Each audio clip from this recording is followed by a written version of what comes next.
भगवान की। राधे राधे महाराज जी। महाराज जी, यदि भजन नहीं हो रहा है तो क्या करें जो भगवान की प्राप्ति हो जाए?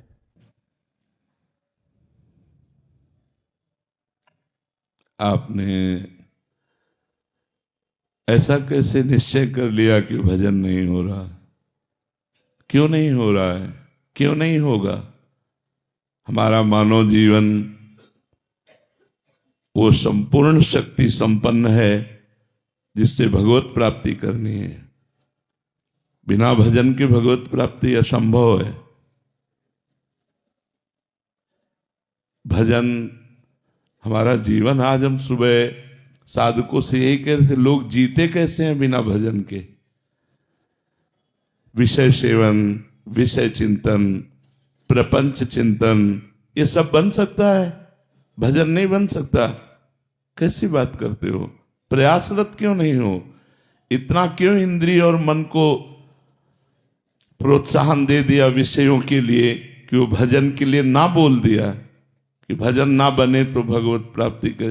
भजन हमसे प्रयासरत है, वो भजन नहीं होता जो होना चाहिए।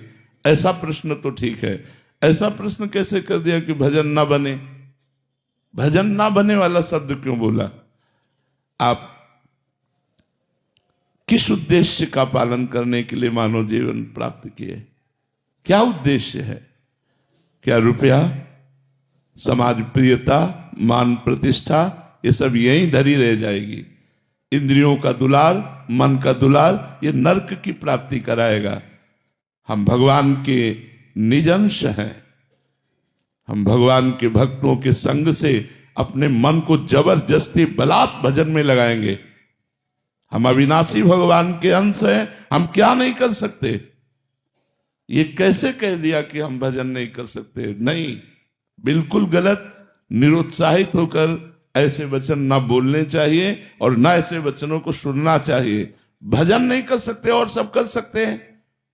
हमारी वाणी है, बोल सकते हैं, तो राम क्यों नहीं बोले? राधा क्यों ना बोले? कृष्ण क्यों ना बोले? मृदु क्यों ना बोले? हितकर क्यों ना बोले? हाथ है तो हम परोपकार क्यों ना करें? पैर है तो हम प्रदक्षिणा क्यों ना करें? हृदय है तो हम भगवान को समर्पित क्यों ना करें? अन्य साधन सब शून्य है। भगवान का नाम जब भी अंक है, जैसे अंक रखने से शून्य 10 गुना महत्व रखता है, अंक हटा देने पर शून्य का कोई महत्व नहीं। ऐसे ही भगवत चिंतन शून्य, हर सत्क्रिया यहां से ब्रह्मलोक तक ले जाएगी, लेकिन ब्रह्मलोक भी नाशवान है। आ ब्रह्म स्तंभ पर्यंतम सर्वम मायामयम जगत सत्यम सत्यम पुनः सत्यम हरे नामयु केवलम।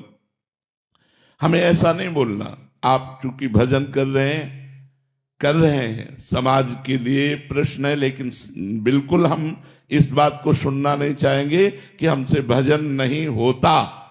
भजन होता सिद्धों से है। साधक को जबरदस्ती भजन करना पड़ता है। हम अभ्यास योग युक्तेन चेतसा नान्यगामिना, हम ऐसा अभ्यास इस जन्म में करेंगे, हमारा चित्त भगवान को छोड़कर और कोई चिंतन ही न करे। अभ्यास के द्वारा सब कुछ किया जा सकता है। हम निराश, हताश, उदास ऐसे व्यक्ति नहीं, ऐसे व्यक्तित्व तो नहीं होना चाहिए। किसी भी स्थिति में, किसी भी कार्य प्रणाली में, किसी भी क्षेत्र में निराशा हमारे अंदर नहीं होनी चाहिए। हमारे अंदर उत्साह होना चाहिए। हम रौंद के फेंक देंगे हर बाधाओं को। हम भगवान के बच्चा हैं, हम अविनाशी परमात्मा के अंश हैं। ऐसा नहीं है कि हम इंद्रियों की विलासिता और मन की भोग विलासिता में ऐसा बोल पड़े कि हमसे भजन होता ही नहीं, भजन के बिना नहीं। भगवान की प्राप्ति के लिए सुलभ मार्ग भजन है। भगवान का जितना चिंतन किया जाएगा उतना ही हम माया से हटकर भगवान के समीप होते जाएंगे। अनन्य चेता सततम यो माम स्मृति नित्य सा तस्याहम सुलभा पार्थ। भगवान उसके लिए सुलभ होते हैं जो नित्य निरंतर भगवान का चिंतन करता है। अपने चित्त को भगवान के चरणों में लगाने में परेशानी क्या है? जब युद्ध जैसा कार्य भगवान का चिंतन करते हो सकता है, तो कौन सा ऐसा कार्य है जो भगवान का चिंतन करते ना हो? हम मुख में भगवान का नाम स्मरण कर रहे हैं मधुर मधुर, और शरीर से हम चेष्टाएं कर रहे हैं, कर्म कर रहे हैं, और वो कर्म भगवान को अर्पित कर रहे हैं। हम नित्य प्रतिक्षण भगवान के नजदीक पहुंच रहे हैं। भगवान का विस्मरण करके केवल धन संपत्ति और भोगों की चाह में भटकना, ये तो दिव्य मनुष्य जीवन को व्यर्थ नष्ट कर देना है। इसलिए सबसे प्रार्थना है, ये शब्द तो आना ही नहीं चाहिए कि भजन के बिना हमारा जीवन किसी कार्य का नहीं है, हम भजन नहीं कर सकते। ये शब्द नहीं आना चाहिए कि भजन नहीं कर सकते। भजन के बिना जीवन किसी कार्य का नहीं। जब आप सुअर कुत्ता बनोगे तब भजन करोगे, जब आप पशु पक्षी बनोगे तब भजन करोगे। अरे दुर्लभो मानुषो देहो, इतना दुर्लभ मनुष्य शरीर मिला, यदि इस मनुष्य शरीर में अपने प्रभु से प्रेम न कर पाए, प्रभु को रिझा न पाए, तो और क्या है। और प्रभु के प्रेम की प्राप्ति, प्रेम मूल यह नाम है।